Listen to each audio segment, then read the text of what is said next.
Hello everyone, आज हम अपने कोर्स को स्टार्ट कर रहे हैं। चैप्टर है हमारा समाकलन, इंटीग्रेशन। इंटीग्रेशन क्या है? What is integration? समाकलन क्या है? अवकलन की विपरीत प्रक्रिया को समाकलन कहते हैं। That is integration is the reverse process of differentiation. यहाँ पर जो भी अवकलन के विपरीत प्रक्रिया होती है उसी को समाकलन कहते हैं। तो इस समाकलन को करने के लिए हमारे पास कुछ स्टैंडर्ड फंक्शंस है और उनके इंटीग्रल हैं, जिन्हें हम फॉर्मूले के नाम से जानते हैं, सूत्र कहते हैं। तो हमारे पास पहला फंक्शन है एक्स की पावर एन। हमारे पास पहला फंक्शन है एक्स की पावर एन। एक्स की पावर एन का जैसे ही आप इंटीग्रल करेंगे तो इसका इंटीग्रल हो जाएगा एक्स की power n plus one upon n plus one plus c. यहाँ पर ये जो सी है, सी इंटीग्रल कांस्टेंट है, समाकल नियतांक है, समाकल नियतांक। यहाँ पर सी समाकल नियतांक है, ये आपको याद रखना है। और इस फंक्शन में एक ध्यान रखने वाली बात यह है, n की वैल्यू कभी -1 नहीं होगी। n इक्वल नॉट -1, कभी भी n की वैल्यू -1 नहीं होगी। अगर कहीं पर n की वैल्यू -1 है तो वहाँ पर हम ये फॉर्मूला अप्लाई नहीं करेंगे। सेकेंड है हमारे पास 1/x का इंटीग्रेशन हो जाएगा log x base e plus सी।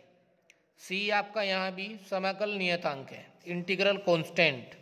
e की पावर x का इंटीग्रल e की पावर x, कोस x का इंटीग्रल साइन x, साइन का इंटीग्रल माइनस कोस, कोस का साइन, सेक स्क्वायर का integral tan x, cosec square x का integral हो जाएगा minus cot x। Sec x into tan x, इन दोनों का जो इंटीग्रल होगा वो हो जाएगा हमारे पास sec x। Cosec into cot, इन दोनों का इंटीग्रल हो जाएगा हमारे पास minus cosec x। 1/√1 minus x square, ये हमारे पास फंक्शन है, इसका इंटीग्रल हो जाएगा साइन इनवर्स x। यदि हमारे पास माइनस हो तो -1/√1 माइनस एक्स स्क्वायर का इंटीग्रल हो जाएगा कोस इनवर्स x। तो यहाँ पर माइनस है तो कोस इनवर्स x, और यहाँ अगर माइनस नहीं है, ये वाली कंडीशन है, तो साइन इनवर्स x। तो प्लस के लिए साइन इनवर्स और माइनस के लिए कोस इनवर्स। प्लस और माइनस हमें जो हमारे पास स्टैंडर्ड फंक्शन होगा उसमें देखना है, प्लस और माइनस स्टैंडर्ड फंक्शन में देखना है और कहीं पर नहीं देखना है। जैसे हमारे पास यहाँ पर standard function 1/√1 minus x square है, तो ये जो हमारे पास स्टैंडर्ड फंक्शन है इसमें अगर प्लस है तो साइन इनवर्स x, और अगर इसमें हमारे पास माइनस आ जाएगा जैसे ये दिखाया गया है यहाँ पर, इसमें हो जाएगा cos inverse x।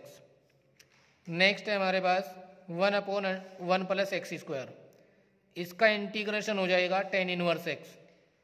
Same condition है जैसे हमने ऊपर देखा, स्टैंडर्ड फंक्शन में प्लस है तो साइन इनवर्स है, और अगर स्टैंडर्ड फंक्शन में माइनस है तो कोस इनवर्स है। तो सेम कंडीशन यहाँ पर, स्टैंडर्ड फंक्शन में अगर प्लस है तो टेन इनवर्स x हो जाएगा, और अगर स्टैंडर्ड फंक्शन में माइनस है तो कोट इनवर्स x हो जाएगा। सेम कंडीशन यहाँ पर है 1/x स्क्वायर माइनस 1 का इंटीग्रेशन हो जाएगा sec inverse x। Integral function में ये जो स्टैंडर्ड फंक्शन देख रहे हैं आप, स्टैंडर्ड फंक्शन में अगर प्लस है तो सेक इनवर्स, और अगर माइनस है तो कोसेक इनवर्स। नेक्स्ट है हमारे पास k into F x D x. ये k कोई कांस्टेंट है, k कोई कांस्टेंट है। यहाँ पर k की वैल्यू कुछ भी हो सकती है। अगर कांस्टेंट के साथ कोई फंक्शन है तो ये कांस्टेंट बाहर आ जाएगा और फंक्शन का इंटीग्रेशन कर दिया जाएगा, तो कांस्टेंट वैल्यू बाहर आ जाती है। नेक्स्ट है हमारे पास f1x plus minus f2x dx। इसका मीनिंग है अगर हमारे पास दो या दो से अधिक फंक्शन प्लस में है, जुड़ रहे हैं, या माइनस में है, घट रहे हैं, तो अगर हमारे पास दो या दो से अधिक फंक्शन प्लस में हो या माइनस में हो तो प्रत्येक फंक्शन को अलग अलग इंटीग्रेट कर सकते हैं। तो यहाँ पर देखिएगा f1x plus minus f2x dx, तो f1x का इंटीग्रेशन अलग, f1x dx integral plus minus as it is. अगर ये प्लस है तो यहाँ भी बीच में प्लस आ जाएगा, यहाँ पर माइनस होगा तो यहाँ पर भी माइनस आ जाएगा। और f2x का इंटीग्रेशन अलग, दोनों फंक्शन का अलग अलग इंटीग्रेशन कर दिया जाएगा। अगर हमारे पास कोई कांस्टेंट वैल्यू है, अचर का मीनिंग होता है कांस्टेंट, अगर कोई कांस्टेंट वैल्यू है इसका हम डिफरेंट इंटीग्रेशन कर रहे हैं, अगर कोई कांस्टेंट वैल्यू है हम इसका इंटीग्रेशन कर रहे हैं, तो कांस्टेंट वैल्यू का जो इंटीग्रेशन होता है वो होता है constant into x plus c. यहाँ पर कांस्टेंट वैल्यू बाहर आ जाएगी और dx का इंटीग्रेशन x हो जाएगा। अगर हमारे पास 1 है, हम 1 का इंटीग्रेशन करते हैं तो 1 का इंटीग्रेशन हमेशा x हो जाएगा।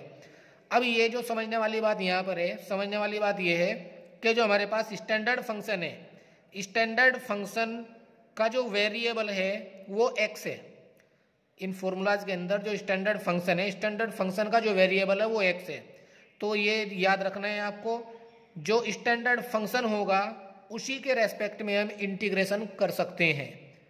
जो स्टैंडर्ड फंक्शन हमारे पास होगा उसी के रेस्पेक्ट में हम इंटीग्रेशन कर सकते हैं, अदरवाइज नहीं कर सकते।